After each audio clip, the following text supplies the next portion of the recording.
Hi guys, in today's video we're gonna go over if function. If function is very powerful in Excel because basically can come up to the outcome depending on certain condition. So for example, let's say we are the teacher and we have certain students, right? Let's say we have Alex, Robert, Jessica, and Melinda, and they had an exam where they had different scores, right? So Alex got 60, Robert got 40, Jessica and Melinda smart girls, so they got 80 and 90, right? So let's say we as a teacher want to say, okay, so everyone who got more than 70 points passed the class, right? And over here want to say pass or fail, right? And then we can put it on the web. So how do we do that? It's actually very easy. We say equal sign, if, then we open the parentheses, then we put a logical test, right? What is a logical test here? Basically, we just select a score, right? We say greater than 70, this is our passing score.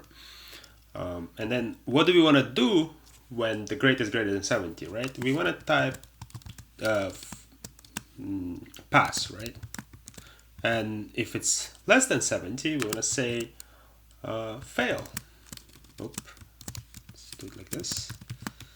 And close parentheses. Boom. So Alex here failed the class. So then we just drag it. Boom. Fail, fail. So Alex and Robert failed class. Jessica and Melinda passed the class. That's it. I hope you guys like this video. Please like and subscribe. Thank you.